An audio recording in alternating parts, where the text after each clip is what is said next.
Muy buenas tardes para toda la gente que nos está viendo. Hoy día, como siempre, como todas nuestras tardes, es una tarde muy especial, pues tenemos un invitado eso de lujo.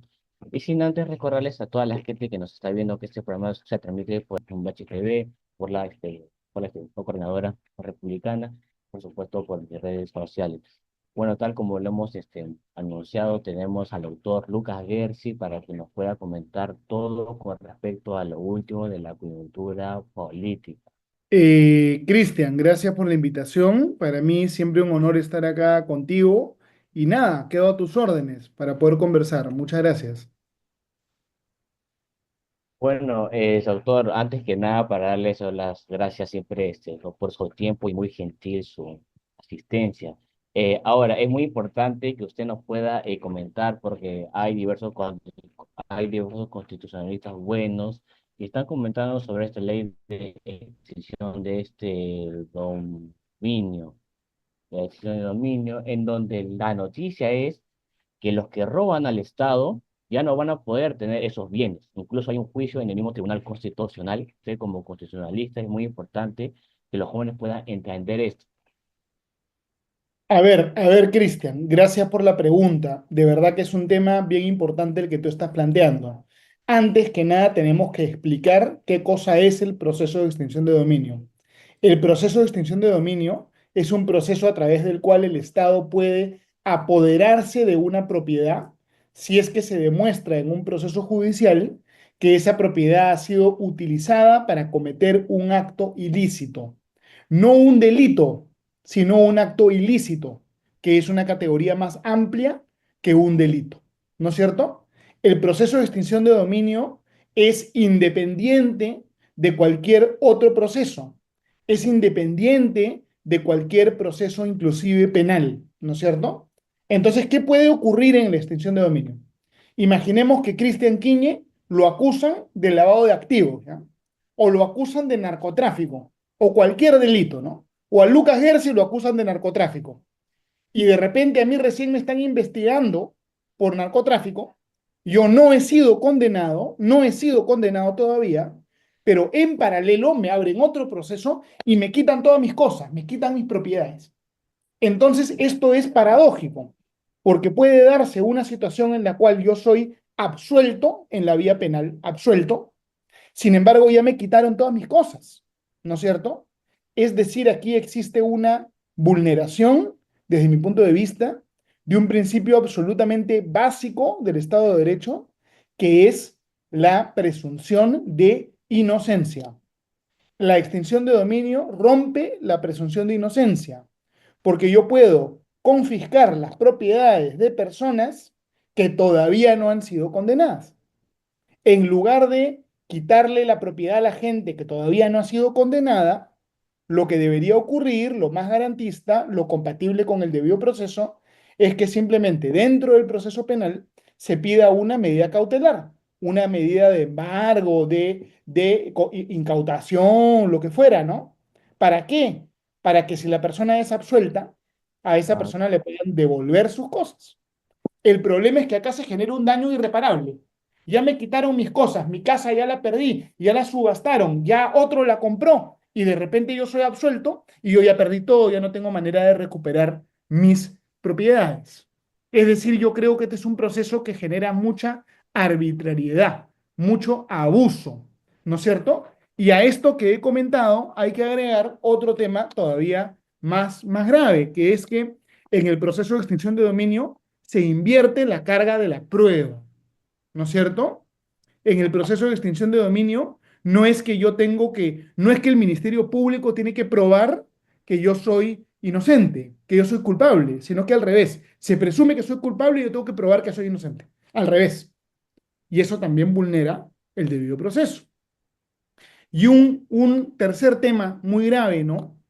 En la vía penal, cuando yo te investigo, la investigación es una investigación pública, ¿no es cierto? Si yo estoy siendo investigado en la sede penal, en la vía penal, yo sé que estoy siendo investigado, puedo acreditar a mi abogado, puedo participar en la investigación.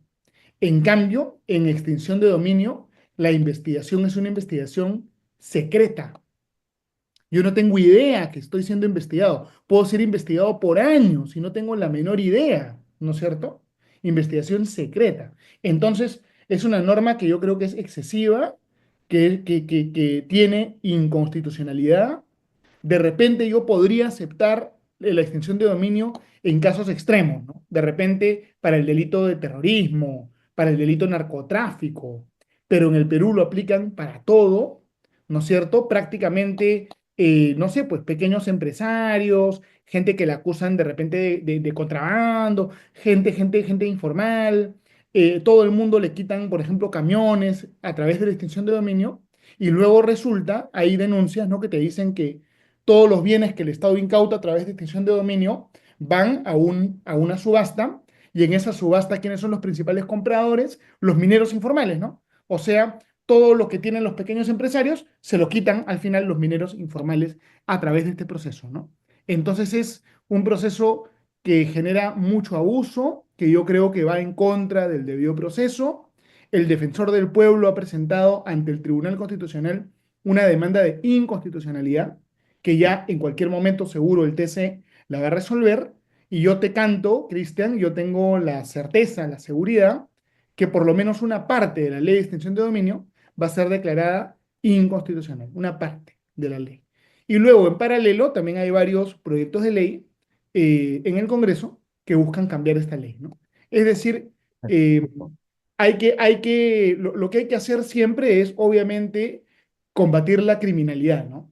Pero combatir la criminalidad respetando el derecho, respetando la Constitución y no generando prácticamente una mafia donde está metida la criminalidad y con la excusa de combatir la criminalidad en realidad se fortalece la criminalidad, que es lo que pasa con la extinción de dominio. O sea, un sistema que funciona bastante mal, y creo que hay que mejorarlo un poco, ¿no? Y es lo que va a ocurrir, estoy seguro.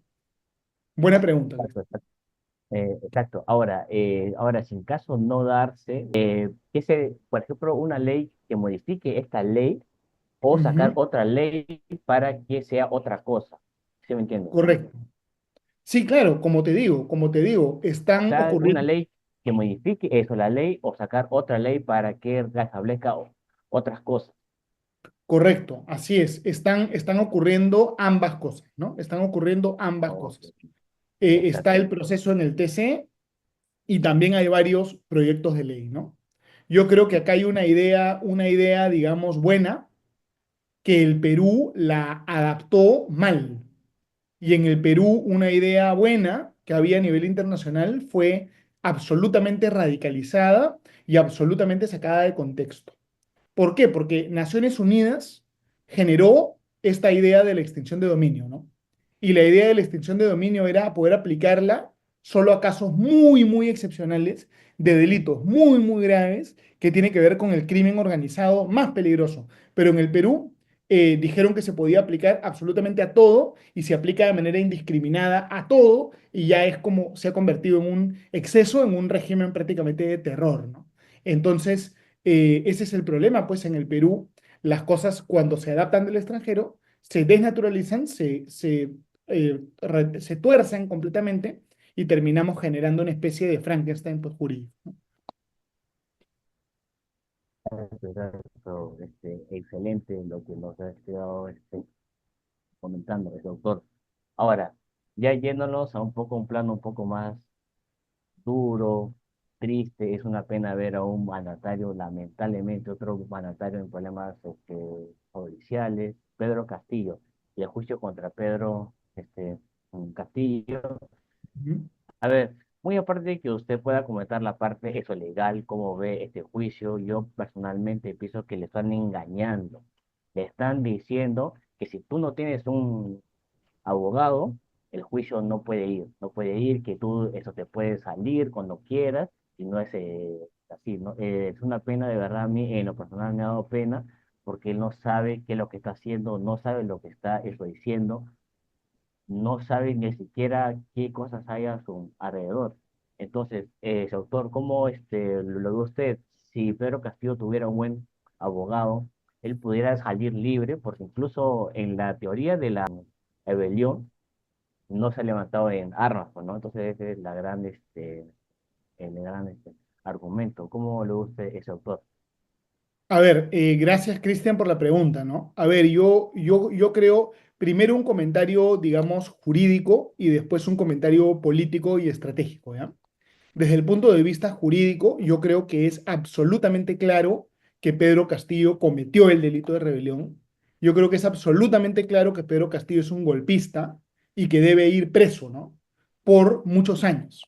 Pedro Castillo dice, yo tuve esta semana un debate con uno de los abogados de Pedro Castillo, ¿no? Con Walter Ayala, ¿no?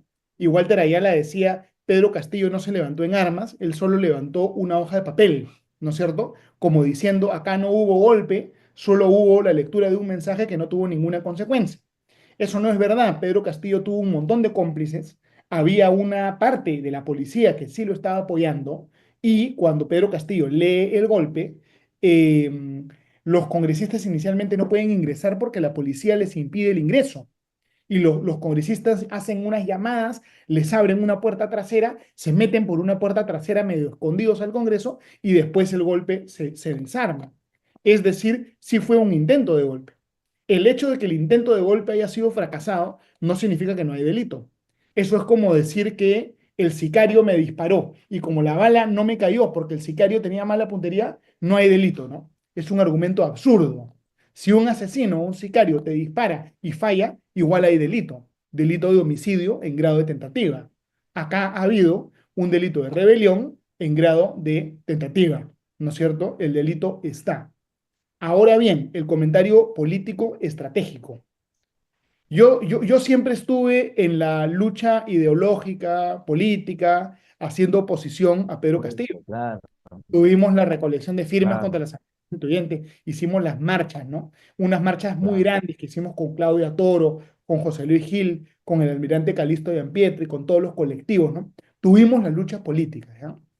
Y una cosa que siempre decían algunas personas era que habían algunas personas que siempre decían que Pedro Castillo era tonto. Decían que Pedro Castillo era un analfabeto funcional. Lo comparaban con un burro, ¿no? Lo ponían con orejas, ¿no? De burro, ¿no? Y yo siempre estuve absolutamente en contra de eso. Yo pienso que Pedro Castillo no es una persona tonta. Yo pienso que Pedro Castillo es una persona muy, muy inteligente. De repente no es culto, ¿no? No ha tenido posibilidad de tener grandes estudios académicos, pero es una persona muy, muy inteligente. Y Pedro Castillo entiende que por la vía jurídica él nunca va a poder ganar, porque él ha cometido el delito. Pedro Castillo entiende que su única manera de ganar no es por la vía jurídica, sino por la vía política. Entonces Pedro Castillo está convirtiendo su juicio en un show, ¿no? En un espectáculo mediático. Decir, yo no tengo abogado, yo me defiendo solo, está haciendo una narrativa. ¿Para qué? Para quedar como una víctima, para quedar como un revolucionario, para quedar como un tipo valiente, con principios, para generar una corriente de opinión y que luego exacto, lo puedan indultar. Pedro Castillo es extremadamente inteligente. Es más, ¿ya? Yo te diría, Cristian, que Pedro Castillo lee historia. Él lee historia. ¿Por qué no, ya? sí, Él sí, lee la sí, historia, sí, sí, sí. Es, de claro, repente está bien aconsejado por, no sé por si por Maraví o por Ayala, o de repente mi tío Vladi le cuenta cómo es la historia. Pero Pedro Castillo está haciendo lo mismo que hizo en su momento Fidel Castro.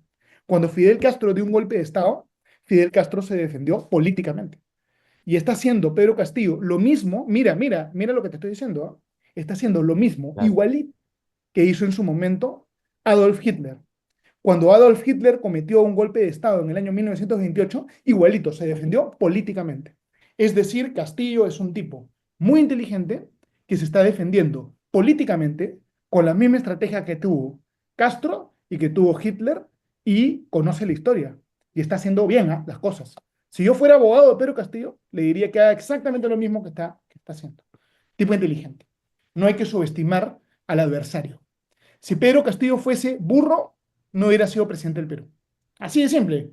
Un burro no iba a ser presidente del Perú. Un tipo inteligente, ¿no? excelente. Entonces, eso es, ¿no? Y la lucha ideológica va a continuar, ¿no? Y vamos a ver quién gana la siguiente elección, vamos a ver si lo indultan o no lo indultan.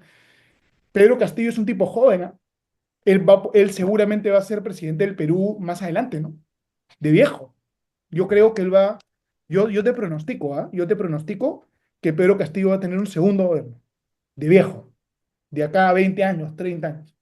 No, Y de no, repente, de repente- vamos a estar aquí para que eso para que eso no pase. Vamos a meternos a bueno, las calles, de en repente las el redes sociales, tipo, medios de comunicativo para que eso no pase.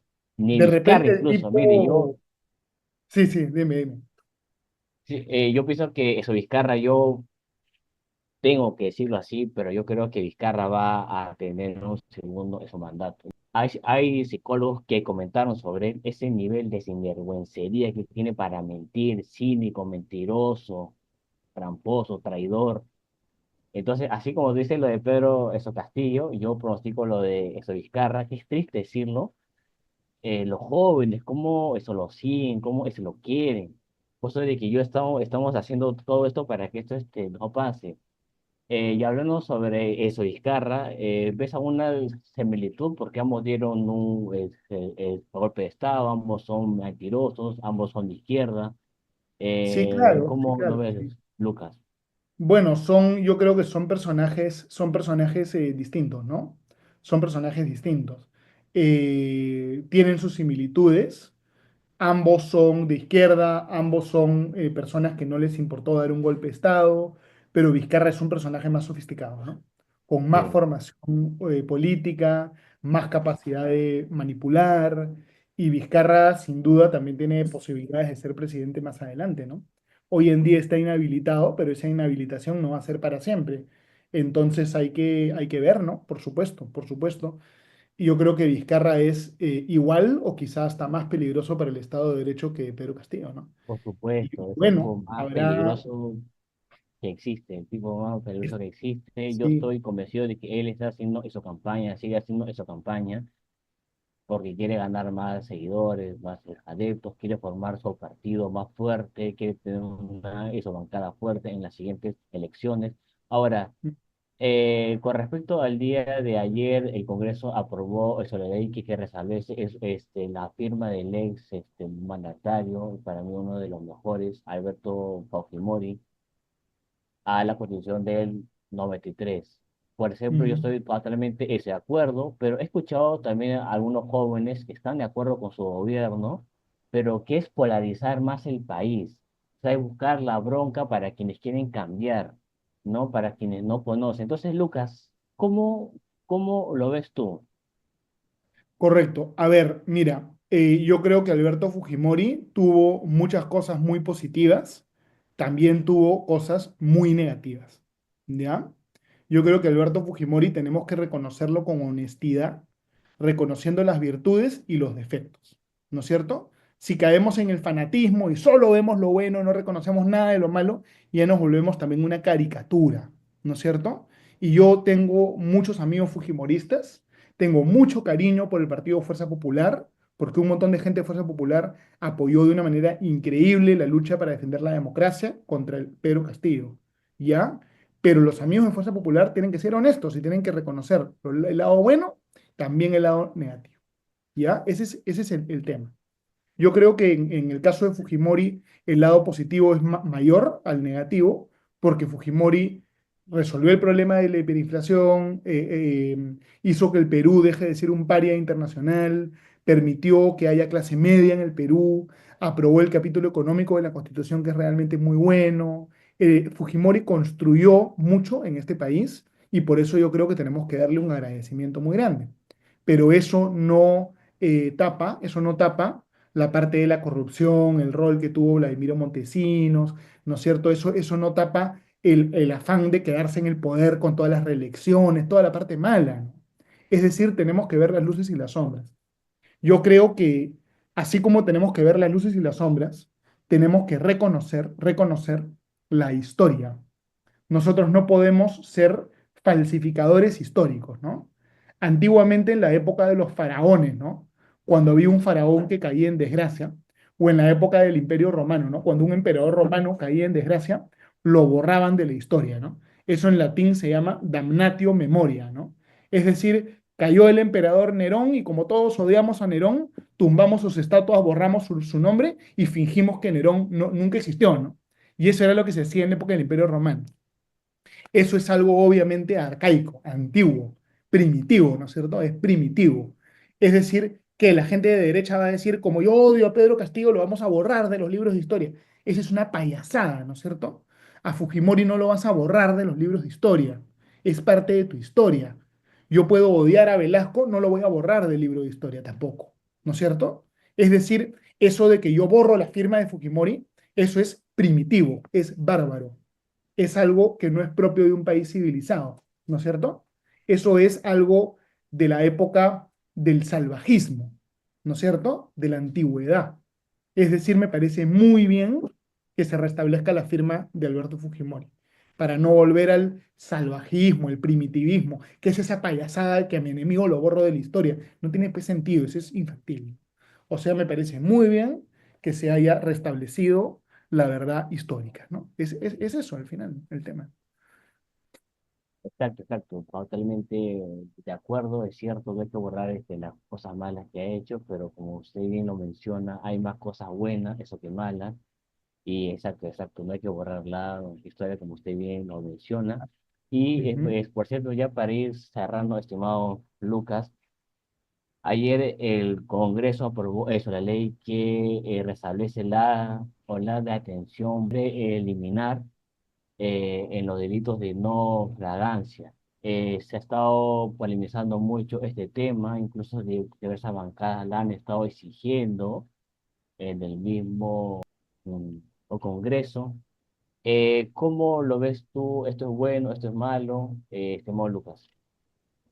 Mira, a ver, la detención preliminar es una figura que permite al Ministerio Público detener a una persona cuando hay elementos que así lo acrediten por un periodo relativamente corto de 7 días, ¿no? Y normalmente la detención preliminar viene antes de la prisión preventiva. Yo creo que todos los ministerios públicos, las policías del mundo tienen este tipo de figuras de detención, ayuda a las investigaciones. Yo creo que está bien que hayan restablecido esta herramienta. Yo creo que lo que está mal no es la detención preliminar. La detención preliminar yo creo que está bien. Yo creo que lo que está mal es que en el Perú se puedan imponer prisiones preventivas tan largas. De repente habría que reducir el monto máximo de la prisión preventiva, porque a mí me parece una barbaridad que las personas puedan estar años presas sin sentencia, ¿no es cierto? Es decir, yo reduciría la longitud máxima de la prisión preventiva, pero la detención preliminar está muy bien que haya sido restablecida, ¿no? Yo pienso que está muy bien. Exacto, exacto. Bueno, estimado Lucas, más bien te damos las gracias por haber estado aquí por tu tiempo. De verdad, muchísimas gracias y siempre es un gusto, es un placer, Lucas. Gracias, Cristian. De verdad yo te agradezco mucho porque las preguntas que has hecho han sido precisas, bien interesantes, bien dirigidas y nada, siempre bueno conversar contigo. Muy agradecido por estar acá. Listo, Lucas, muchísimas gracias, Lucas. Estamos bien, muchas gracias. Gracias, Cristian. Chau, chau.